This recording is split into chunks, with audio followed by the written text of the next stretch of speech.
The rundown Praga district in the Polish capital Warsaw is a hotspot for drug addicts. Discarded bottles, empty pill packets, and used syringes can be found all around abandoned buildings. EU drug monitoring and law enforcement agencies have this message. The pandemic is impacting the bloc's drug scene. COVID-19 has turned logistics and supply chains around the world upside down. That's also true for global smuggling routes. But how are drug dealers and drug addicts reacting to the COVID chaos? Let's investigate in Warsaw. The pandemic has forced the NGO Precursor to reorganise their on-the-ground work. Blood tests and syringe distribution are now done on the street. But before the pandemic, addicts were welcome inside the medical vans. Pavel, you have 3 negative test results. You don't have AIDS or syphilis or hepatitis C. Everything's okay. I am very happy about the results. I was actually expecting that it might be worse, and I'm very happy that is not the case. COVID-19 has given a helping hand to darknet deals and illegal drug home deliveries. The European Drug Monitoring Centre says heavy police presence linked to enforcing coronavirus restrictions is making face-to-face deals be replaced by dead drops. Eva, a former drug addict, confirms this trend. The only thing that's changed is drug dealers don't have direct contact with drug buyers, so to speak. One guy tells another guy, I put the drugs there or there. They don't have physical contact, it's done over the phone. They put the drugs under a brick or into some hole in the wall or something similar.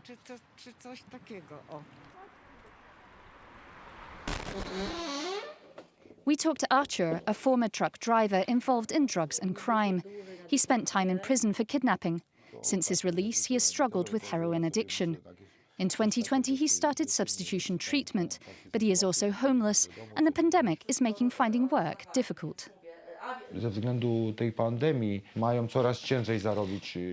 of the pandemic, it's more and more difficult to find money for drugs.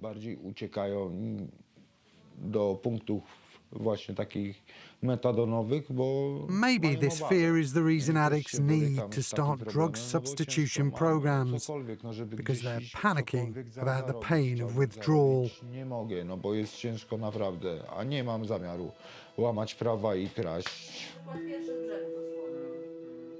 To help drug addicts stop using, some clinics offer substitution treatment. Before the pandemic, methadone was handed out daily, but now is given in larger quantities to avoid crowds at distribution points. It's a welcome change for the head of the drop-in centre.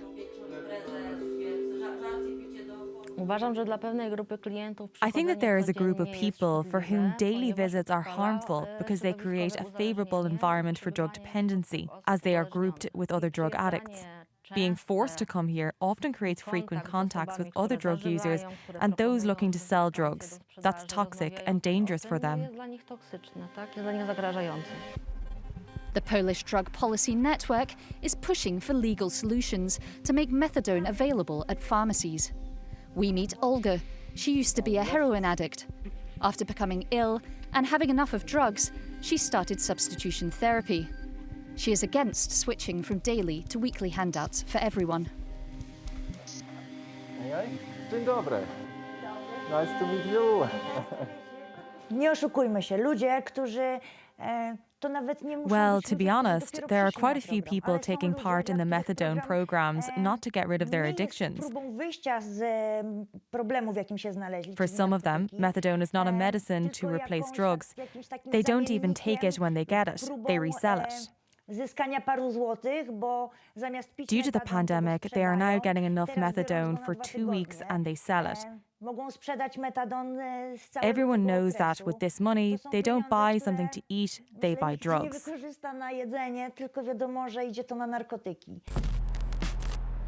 The pandemic has caused damage elsewhere too. The economic downturn has hit the labour market, shattering the hopes of those looking for a way out of drug addiction and criminality.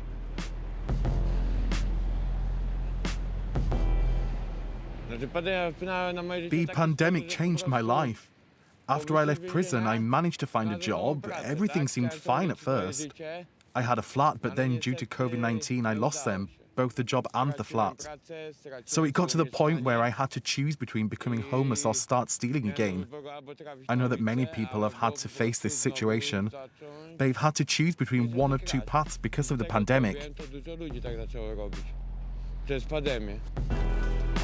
After chatting with his therapist, Wojtek agrees to tell us his story.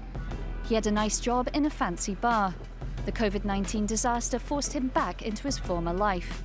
He started stealing again. After trying to find a normal job with several temp agencies, without success, he gave up. My entire life I've worked in kitchens. I'm a professional chef, but there are no job opportunities for me. That's the truth. There was a time in my life when I was a drug addict, and for over 2 years I sold what I was using. I'm talking about heroin. A life of drugs is a real massacre. Wojtek has stopped using drugs, but he is still heavily addicted to alcohol, gambling, and women. To satisfy those addictions, he needs huge amounts of money that he earns illegally. This is not much, just 3,000 zloty. That's nothing at all. For an ordinary person, that's enough for 1 month. For me, it's just enough for 1 or 2 days max. I'm stealing from warehouses in Warsaw. There are plenty of them. Right now, it's easier to be a thief than to have a regular, honest job.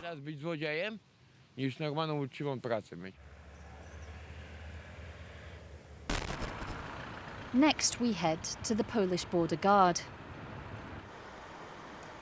Due to travel restrictions, fewer vehicles are crossing European borders, and drug smugglers are trying to hide their illegal substances in more sophisticated ways.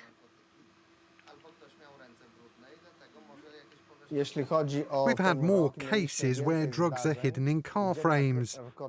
These vehicles can't cross the borders as easily as before when they move from Spain to France and Germany, then Poland.